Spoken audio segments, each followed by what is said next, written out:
এগুলো আসলে বালু মাটি।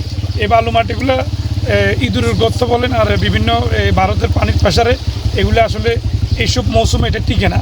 তারপরও আগামী বর্ষার আগে যদি আমাদের ওই 835 কোটি টাকার প্রকল্পটা যদি পাস না হয় বা তার আগে আমরা বর্ষার মৌসুমের আগে এলাকার জনপ্রতিনিধি রাজনীতি নেতৃবৃন্দকে নিয়ে এই যে সীমানাগুলোতে বাঁধ ভাঙে সেগুলো আমরা আগের থেকে মেনটেন্স করার, এই ইঁদুরের গর্ত বা অন্যান্য যে সমস্যাগুলো আছে এগুলো বর্ষার আগে আমরা মেনটেন্স করার চেষ্টা করবো। আগের থেকে যদি একটু সচেতন থাকা যায় তাহলে 6-7টা বাঁধ আর ভাঙবে না, সেক্ষেত্রে 2-1টার মধ্যে সীমাবদ্ধ থাকবে। মৌরী নদীতে আমরা জেলা প্রশাসন থেকে মাঝে মধ্যে দেখি লিজ নিয়ে বালু উত্তোলন করা হয়। এক্ষেত্রে ফুলগাজীর দৌলতপুরের কবলে সবচেয়ে বেশি পড়ে।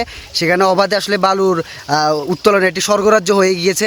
প্রশাসন ম্যাজিস্ট্রেট বহুবার আসলে চেষ্টা করে অবৈধ যারা বালু উত্তোলন করে তাদেরকে থামাতে, তবে তারপরেও ফুলগাজীর মৌরী নদীর যে অংশগুলো রয়েছে সেখানে বালু উত্তোলন কোনোভাবে বন্ধ হচ্ছে না। আপনি নবনির্বাচিত ফুলগাজী উপজেলা চেয়ারম্যান, এক্ষেত্রে আপনি কী ভূমিকা রাখবেন? টেন্ডার ছিল, আমি আগের কথা জানি না, এবারে যে যারা বাড়ি উঠেছেন তারা টেন্ডারের মাধ্যমে নিয়েছিলেন, সরকারের আবার নিষেধাজ্ঞা এসেছেন, তারা এটা বন্ধ করেছেন। তবে একটা কথা আপনাদের মাধ্যমে বলতে চাই, এবারে বাঁধ ভাঙার বেশিরভাগই সমস্যা সৃষ্টি হচ্ছে নদীর ভিতরে। অনেক জায়গায় নদীটা সরু হয়ে গেছে, অনেক জায়গায় বাঁশের জাত।